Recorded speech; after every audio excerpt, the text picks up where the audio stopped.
Welcome to Talking Allergies, the podcast where we talk all things allergies about all types of allergies in all kinds of allergy lives. From food allergies to environmental allergies, special guests, community stories, allergy and science giveaways, and more.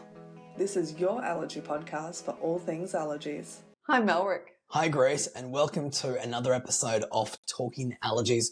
On this episode, we are going to be talking about eating out with food allergies, and we have a special guest on who has allergies but is also named Grace. Grace is really lovely, but you're going to have a keen ear because I interview Grace. So it's Grace interviewing Grace.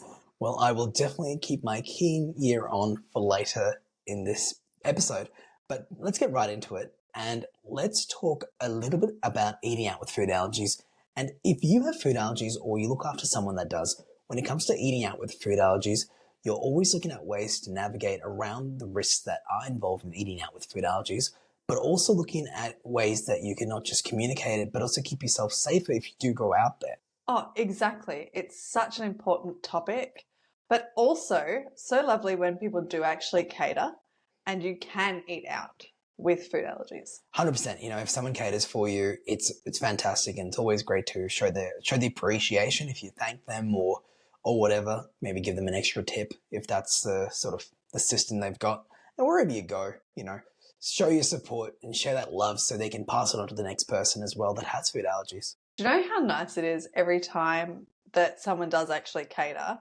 I either go past the kitchen or I do a special thank you to the waiter. And every time someone will actually say, "Oh no, it was no big deal," or "Of course, that's okay." And then when I come back, they know my allergies off by heart and they're like, "That person, you've got the cashews, pistachios and shellfish allergy, right?" It's like, yes, I do. I love it. Especially when you're ordering for like a group of friends that have different allergies. I love when you're sort of out and when after they've catered and you're like, "Whoa, you did really well. You know, thank you so much. That's amazing that you were able to cater for like 7, 8 different allergies across multiple meals," and you just go and thank them and give them like a really big kudos, and they don't know how to react almost sometimes, but then they appreciate it, and you know that maybe the next time they come across a person or a group of people that have those allergies or those requests, and it doesn't have to just be allergies, it could be intolerances and different food related reasons why people can't eat certain things, that they will continue caring and putting that effort in, because those little things can help go a long way. And if people thank people who make tasty meals and go, send my compliments to the chef, there's no reasons why we can't send our compliments to the allergy chef too. Oh, exactly. Melrick, I have something to say that came up the other day that so I was at a place and they did put something in front of me and it was really lovely. They said that they catered, they did everything, and it looked like a green sauce. And I checked 3 or 4 times because I was worried it was pesto. And 3 or 4 times they just came back and said, "I have checked again," and it's still a no. And then I tried it, and you know what? It was delicious. But it wasn't pesto. It wasn't pesto. I checked with the chef, I would say 6 or 7 times. And I think that they, you know what? They didn't visibly show that they were annoyed or anything. And I went up and said, "Thank you so much. I'm so sorry that it looked like pesto, but thankfully it wasn't. And I know that you didn't put anything in it, but I'm so thankful. Thank you so much." And they're like, "No worries. Thank you for checking. And of course you can check." Oh, that's amazing. So congratulations and thank you to the venue or the place that you went to. Now, along with that, Grace, you know, you talked about that you told them about your food allergies, and which brings in a very important topic and something we talk about on this podcast, but also through other channels as well, which is carry, show and tell. So when you have food allergies, one of those ways to try and reduce those risks and advocate for yourself as well is to carry your medication firstly, carry your allergy alert as well. Now, some people have allergy necklaces, they have allergy cards, allergy bracelets, whatever it is, maybe a tattoo or a t-shirt, whatever you have, you know, carry that with you. So when you're out there, you can show and tell people about your food allergies. And when we say show and tell, not just what allergies you have, maybe tell them as well about your medication. So if something happens, they know where to get it from and how to help you. Because any support we can get from others, the better. But if we can advocate for ourselves as well, even if we do tell them prior to getting to a restaurant, for example, when you get there, still tell them again. I know some people use, for example, ordering apps and booking apps and so forth. But still, when you're getting that order, like you did, do those extra checks. It's okay. It's important to give ourselves ways to alleviate any sort of stress and anxiety that comes with eating out with food allergies. But if we can take some extra steps to just sort of go and check and say, hey, I know that I've advised before, but just checking again, these are my allergies, and can I eat this? And they go, yeah, that's fine. And you go, great. And if they go, actually, no, it's not, then you've done that check. Whatever you can do to alleviate and reduce those risks, do it. Oh, exactly. But having something to show them also, and then using that as a point to say, these are my allergies, and tell them, actually gives a very good visual description of, okay, these are your allergies. I understand you. It's a really good way of communicating. Yeah. And I also know that there are a lot of people out there that advocate and show and tell, or carry show and tell on the behalf of others, whether they're, boyfriends, girlfriends, partners, parents or siblings or friends or whoever else, teachers, grandparents. The list goes on. Anybody out there that is advocating, carrying medication, alerts, and showing and telling on the behalf of someone else, thank you so much. It helps. It makes such a big difference. Continue doing so, of course, wherever you can. And you're just setting a great example for other people in the community that may not have allergies or may not be dealing with allergies currently, but they might come across someone that is, and it helps extend that support, which makes a big difference. It does make a huge difference. Even talking about allergies and bringing it up, I've had so many people go, oh, I also have allergies. Or I didn't realize that these allergies existed, or that's how sensitive you are. It's really educating people and making it a normal topic to bring up. Yeah. And when we are talking about carry show and tell, I know this episode is about eating out with food allergies, but when it comes to carrying show and telling, if you have any type of allergy, it could be pollen, pet, drug, whatever allergy you have, still advocate, carry your medication, carry alerts, show and tell people about your allergies, just to try and find ways to reduce your risks and advocate and keep yourself or your loved one as safe as you can. Try our best. That's all we can sort of do. With allergies, we can try our best and support each other. Yeah, trying our best to support each other makes a really big difference.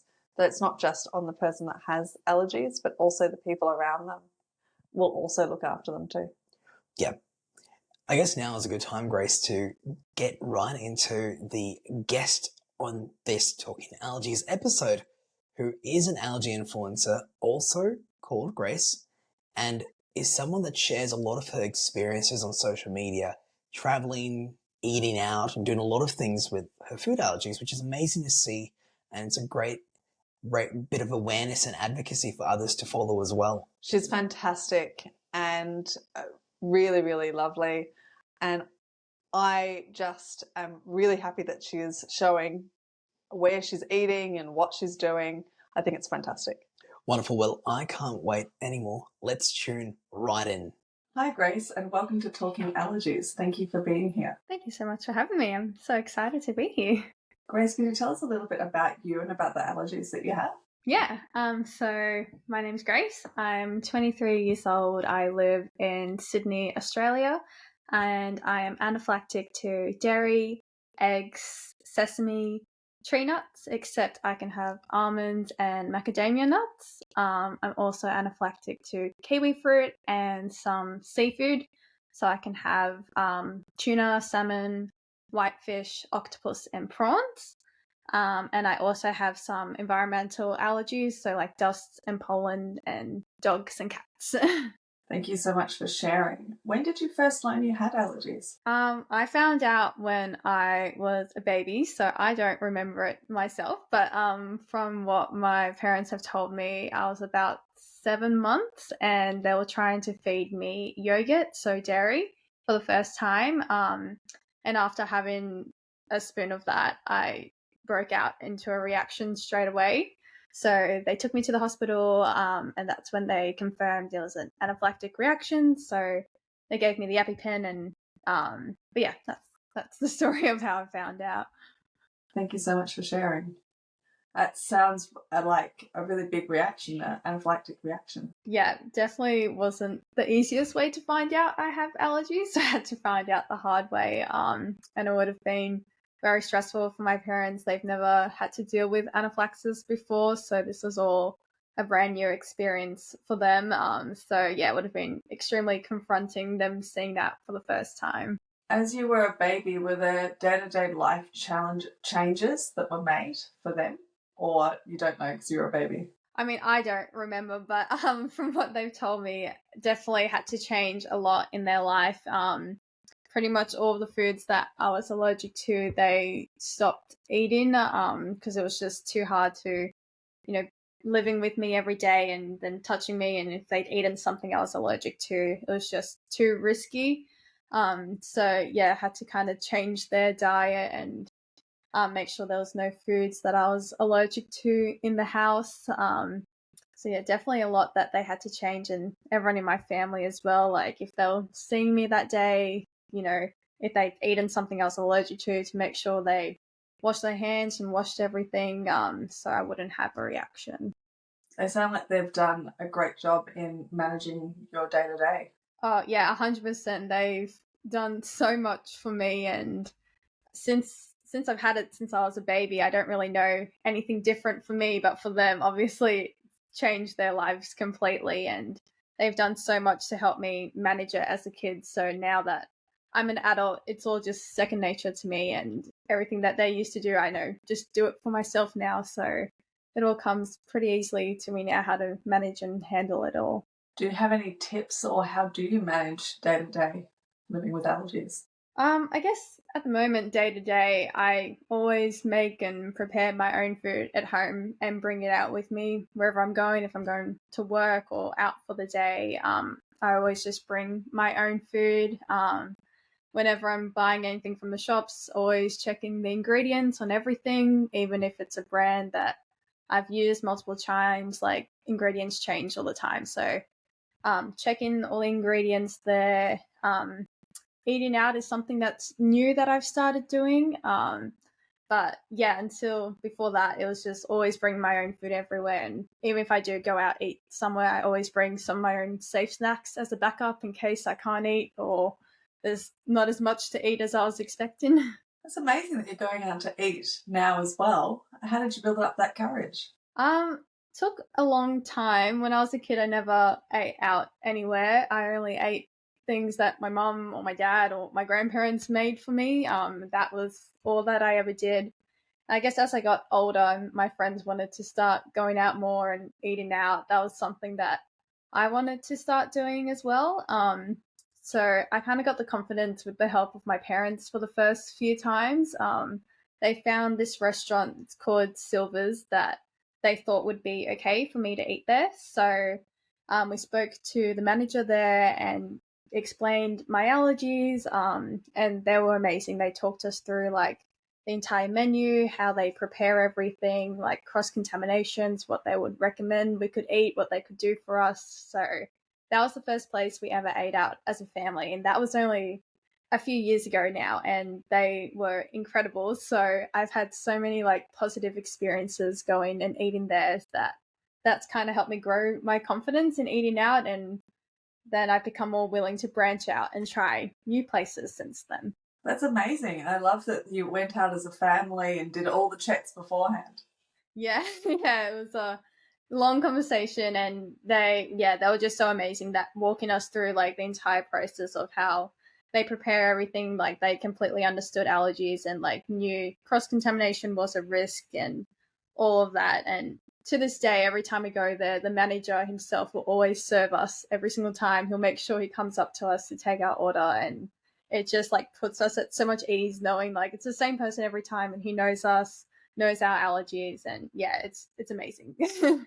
That's fantastic. You were talking a little bit about your transition from childhood to adulthood. Is there any changes that you know that are the big differences? And could you give any tips for others that are during that experience too. Yeah, 100%. There's been some very big changes. I feel like at different stages in your life, there's different situations that you're struggling with your allergies. As a kid, I guess the first main challenge for me was going to school. The doctors actually told my parents that I wouldn't be able to go to school until I was old enough to go to high school because of all my allergies. And they wanted me to go to school, and they were very firm believers that they didn't want my allergies to hold me back, and they wanted to give me all the opportunities as much as possible. So they went and spoke to a allergy specialist at the hospital to see, is there any way that we can make this work? And they were so amazing. They gave us some great tips. So we were able to talk to the school, talk to the specialist, and we made it work, which was amazing. So we had lots of plans and to make it all work. So I remember at school, I always had my medications were in the nurse's office. I remember there was a big poster with my face stuck up in the office with all my allergies, so all the teachers would know who I was and what I was allergic to.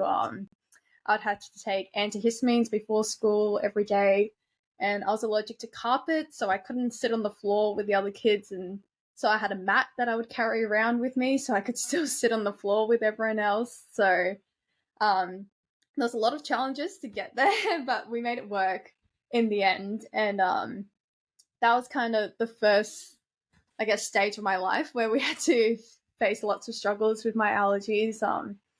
As I got older, going into high school, I guess more of the responsibility went on me. So I was responsible to carry around my EpiPen and my medication with me when I went between classes, but it was still pretty similar to primary school. I'd bring all my own food and made sure I just ate my own food, didn't touch anything that wasn't mine, didn't eat anything that wasn't mine. But I think the biggest struggle would be actually now, since being out of school. I feel like when I was in school, you're in such a enclosed environment where you're seeing the same kids every year. They all know who you are, and they all knew I had allergies. The teachers all knew who I was. And then now being outside in the real world, not everyone knows who I am and my allergies, obviously. Going to university and work, you're seeing new people every single day. So that's, I guess, my struggle at the moment, just dealing with so many new people and different social situations and how to handle all of that. Sounds like they were really accommodating through school with that mat. That's fantastic. Yeah, I don't know whose idea that was actually, but I remember all the floors at my primary school had carpet, and as kids would always sit on the floor whenever teacher was writing on the whiteboard or smartboard, and they wanted me to fit in with the kids so I didn't have to sit on a chair at the back. So they're just bring a mat around with you. So I had a little mat in a bag that I'd carry to class so I could sit with the other kids. You still got to sit with the other kids though. That was the end goal. Yeah. That's lovely to hear. As someone that is now eating out with allergies at restaurants, do you have any tips on how to go out to eat? Yeah, 100%. I think I kind of have a set routine now that I do every time I'm trying to go to a new restaurant. So I always like to make sure I contact them first, whether I give them a call or send an email, explain my allergies, that I'm anaphylactic to all my allergies, to let them know and see if they're able to accommodate. Sometimes straight off the bat, they'll just be like, no, sorry, can't do it, which I'd rather they just be honest and tell me straight up. So that's totally fine. And if they say they're able to cater, they normally give some recommendations of their menu, what they can do. So I normally try to add my allergies to the booking as well, so they know what to expect when I get there. And then on the day, just making sure you're very clear with the waiter and the chef to explain all of your dietaries. Having an allergy card, so an Equal Eats eating out card that lists all of your allergies is so great when you're eating out, because you can just give it to the waiter and it has all the information there. It says everything you're allergic to, talks about cross-contamination, making sure everything is washed in between, so they can just give that to the chef and it has all of the information there. But just constantly checking when the food comes out, being this is the one that was okay for the allergies. And if you ever don't feel comfortable, just you don't have to eat it. How do you build up the nerves to actually talk about your allergies at the restaurants? I feel like that's something that comes with time and practice. I used to struggle a lot with it at the start, as it can be very difficult to talk about, and if they're not taking it seriously, like that can also be confronting for you and make you very anxious and scared. So just really, I guess, understanding your allergies and your needs and being confident in what you want. And if they aren't able to do that, then that's okay. Just knowing that it's okay to say no if you're not comfortable, because you'd rather, be firm and strict with what you're saying and know that they understand that it is a life-threatening thing. So we've got to make sure we get it right. So yeah, just being confident with what you're saying and speaking to the chef and the waiters and just clearly communicating everything to them. Is there any situations that you avoid? Yeah, there'd be a few. I think the main one would be any last minute plans to go out or something where I haven't really had the time to do my whole routine to practice going out. If I haven't had the chance to, talk to the restaurant in advance, then I know when I get there, I'm not going to be super comfortable. If it's a super busy restaurant and I haven't had the opportunity to properly speak to them, I know that that's just going to be too risky and I won't feel comfortable. So if something last minute comes up, I'll just avoid eating there if I know I haven't had the chance to properly speak to them. Buffet styles, a buffet breakfast is something that I avoid because the risk is just way too high, I think, for me. Cross-contamination is a big concern there. You never know if the tongs have accidentally been switched or if someone put something on their plate and it touched the egg on their toast or something. So situations like that where I just think the risk is too high for me, I'd rather just say no and not take the risk and do what I know is safe and best for me. That's fantastic risk management and situation knowledge as well.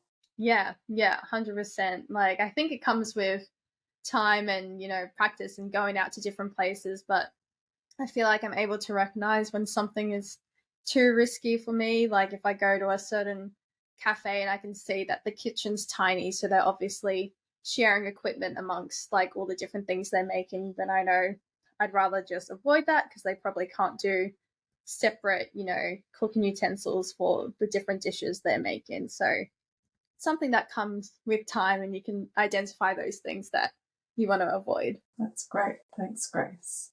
Have you travelled with your allergies across Australia or overseas? Yes, I've travelled across Australia quite a bit. So I've done a few smaller trips to Melbourne or the Gold Coast and all of that, which has been pretty all right to manage.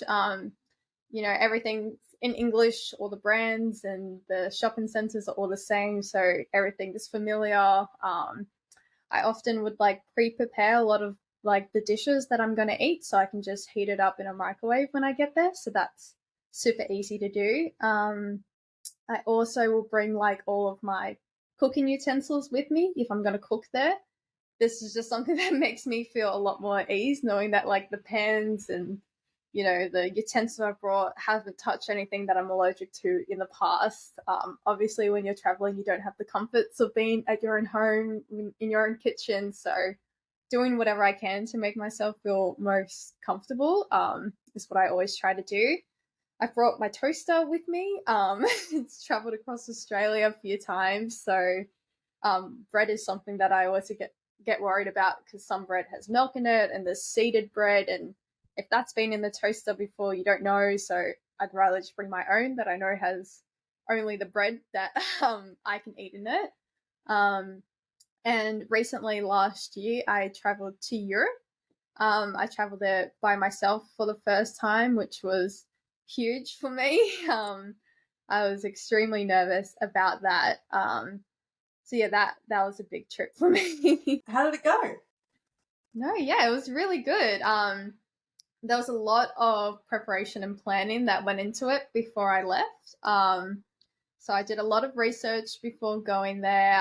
I would look up all the when we're looking for accommodation, I would make sure they all had like a fully functioning kitchen there, that they were walking distance from shopping centres. I'd actually look up the shopping centres and see what products they had there. So I had this like huge document with like my accommodation. This store is like a 5-minute walk, and then these are some of the products I can look for there. So then from home, I could just like pretend I was shopping there, and I could start familiarizing myself with the brands there. Because obviously there's so many unknowns, and things not being in English either was something that really scared me. Not being able to read the ingredients labels in English, and that language barrier was nerve-wracking. So being able to do that from home before I left and kind of get familiar with some products and brands, so when I got there I knew kind of what I could look for, helped me a lot. Yeah, and like translating all of my allergies into the local languages, of course, so I could look out for them. But yeah, no, overall went really well. I mainly prepared and cooked my own foods every day. I didn't really eat out too much. I think the first time being there, I was just very nervous, and I felt a lot more comfortable if I just cooked all of my own food. So that's what I did. And yeah, successful, no allergic reactions. I actually ate out one time at this restaurant in Rome. I ate some baked potatoes, which sounds very small and not that monumental, but it was very exciting for me. I didn't think I would eat out anywhere. But I did find Italy, they were actually very good with their allergies. Every restaurant had like an allergy menu, which was, I've never really seen that anywhere else before. So after seeing that a few times at all the restaurants I was going to, I thought I can probably give this a go. So yeah, spoke to the waiter and was able to eat some baked potatoes, which was exciting.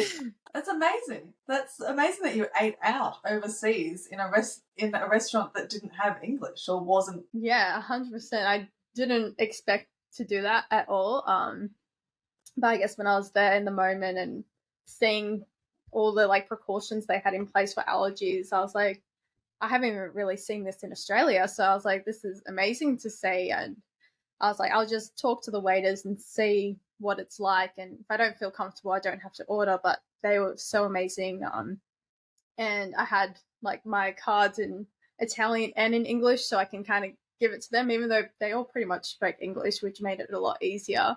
But yeah, no, they were so reassuring that they could cater for me. And yeah, went well. That's fantastic to hear that your first trip overseas by yourself went really well. Yes, it was good. Lots of planning went behind it. And there was a lot of eating pretty much the same things every day, but I didn't mind at all. I was like, I just want to be able to safely eat and be able to experience traveling overseas. Thank you so much for sharing. Grace, you also share a lot of eating with allergies online. Could you talk a little bit about that? Yeah, so I started my Eating Out with Food Allergies account just over a year ago now. It's something that I wanted to do for a while, but I was always a bit, I guess, nervous and didn't have the confidence to speak about my allergies that much.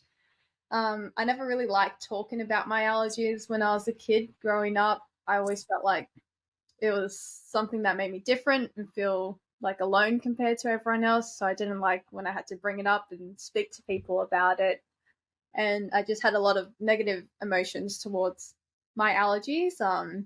Obviously a lot of anxiety around it, and yeah, feeling alone and different to everyone else, and social situations were always difficult.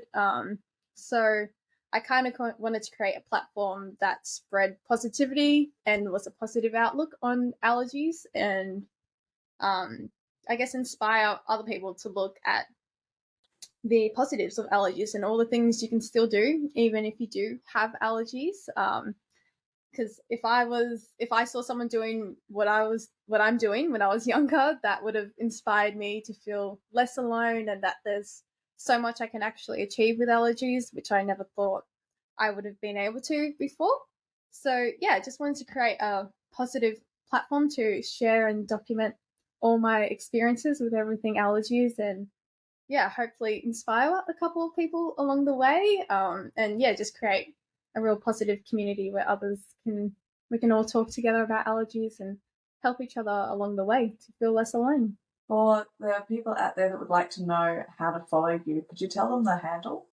Yeah, so on Instagram and Facebook, it's eating_out_with_food_allergies.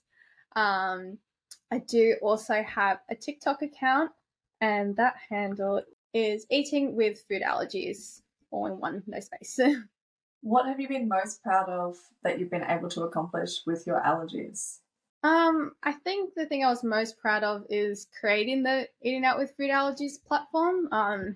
It's something that I have wanted to do for a long time, but I've never actually got around to doing it. So taking that leap and making the account is something that I'm extremely proud of, and the amount of amazing people I've got to connect with through it has been so amazing. And the other big thing for me would be traveling to Europe last year by myself. That's something I never would have thought I could do a couple of years ago. And meeting up with friends and family in Europe, such amazing experience, which I never thought I would have been able to do. It's lovely to hear. Is there anyone that supports you in your life with allergies? I think everyone in my life is very amazing at supporting me. I'm very lucky to have such a supportive community around me. My parents and my family obviously have been helping me since day one when I was a baby and first was diagnosed with food allergies. So, pretty much giving up eating the things I was allergic to for a long time, to be able to help me, teaching me how to find the right brands and products and foods, how to make safe and healthy meals for myself.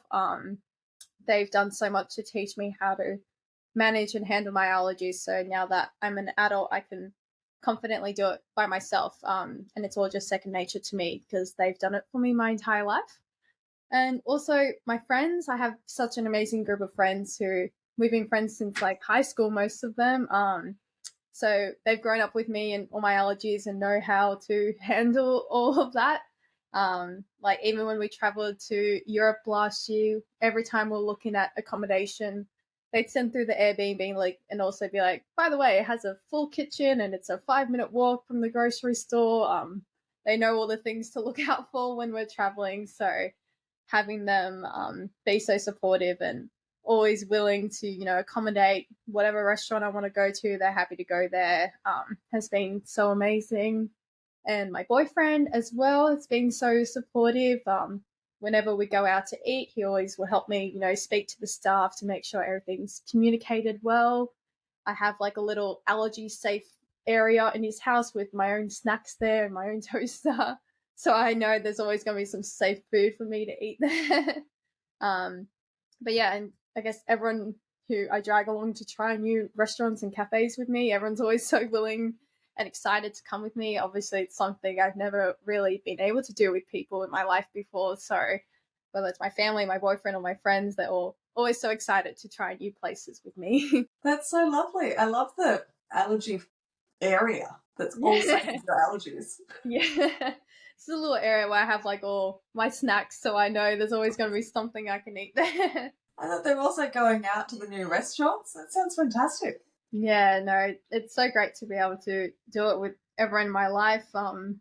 Obviously, I've never really been able to do it before, so they're more excited than me half the time to be able to go somewhere with me and I can actually eat as well. So there have been long periods of my life where we would go to a restaurant, I just wouldn't eat anything, just get a drink or something. So for me to be able to eat with them is exciting for them as well. It's so lovely. Is there anything that you've learnt about living with allergies that someone that's just been diagnosed or living with allergies should know? I feel like the main thing is obviously allergies that have a huge effect on your life. And even though it's a huge part of your life that you have to manage daily, it shouldn't have to hold you back on anything that you want to do. I think there's always a way to be able to achieve everything you want to do, even if you have food allergies, even if that means just spending that extra time to plan and accommodate to make it work. There's always a way to make it work if you really want it to happen. If you've just been diagnosed with allergies, I'd suggest doing as much research as possible. That's what I still do. The best way to know how to manage it is to understand it and understand what your allergies are, what you need to avoid, and how you can best handle your allergies, and finding the safe products, the safe brands. Like, I'm very surprised how many safe allergy friendly products there are out there. So finding those and sticking with those is amazing. Joining like allergy support groups like Allergy Life Australia, they have the families and the adult support groups. So being able to speak to others who are in similar situations to you is something that is amazing. I didn't really know too many people with allergies growing up, so having the opportunity to talk to others in the allergy community is something that I find really valuable, and being able to share our experiences and get tips from others people is, amazing. If you could tell younger Grace anything, what would it be? I think I'd tell her to still dream big and, not to give up anything that I want to do, because I think that's not possible with my allergies. If there's a will, there's a way. So just always trying to achieve what I want to do and don't let my allergies hold me back. It's a fantastic one. Is there anything else that you would like to share to the allergy community? Just the allergy community is great. And just support each other as much as possible. Sharing any great allergy finds that you have is amazing. I love seeing other people share what they find, because that helps me and introduces new things that I might never have thought of before. So sharing your experiences with others is helping the entire community. Thank you for joining me today, Grace, and for sharing your story as well. Very much appreciate you coming on Talking Allergies. Thank you for having me. It's been wonderful. Thank you, Grace. That was an amazing story and interview to watch. I appreciate you sharing all that information and those tips and your own experiences, of course. I love the story about the toaster. Some really great ideas there on how to sort of navigate and live with food allergies. Your favourite was the toaster? Mine's the mat. The mat. I did bring this up in the interview, but I have not forgotten that mat. And I think it's amazing that people and also parents and teachers think about different aspects of having allergies and how to actually include someone. She was able to go to school and sit with the other kids and be taught at school. She didn't have to go home. She could actually do it with everyone else. I think that that's such an amazing thing that it just came down to a mat. Mind blown. I think it's absolutely amazing. And shout out to those parents and teachers that thought of that and actually accommodated and allowed her to do that. People in the allergy community are pretty creative, aren't they? Always. I think living with allergies, you have to be creative in terms of how to live your best life. And listening to how people have done it and the different tips and tricks and different allergies they have, amazing. For anybody that wants to follow Grace on social media, her handles are, her Instagram handle is eating_out_with_food_allergies, and her TikTok handle is eatingwithfoodallergies. We'll of course drop those handles in wherever you listen or watch your podcast. She shares some great information around eating with her food allergies and her experiences. I think it's fantastic what she's doing. Yeah, it's wonderful. And, I love keeping on hearing these stories. It's great to have so many experiences shared and connecting people with what else is out there. We're not alone with our allergies. There's a great community out there, and these stories just help highlight and illustrate that. Which brings us to the end of another Talking Allergies episode, Grace. And I could keep talking about allergies for hours. We do have some great episodes coming up. We are going to be touching on topics like mental health, skin-related allergies. We're also going to go into intolerances and food-related autoimmune conditions. So we do have a lot to talk about. So stay tuned. Sounds like a lot of topics. On Talking Allergies. On Talking Allergies. The discussions on Talking Allergies are here to support you or your loved one on your journey with allergies. The topics discussed here are not intended as medical instruction or as a substitute for advice by a qualified healthcare provider.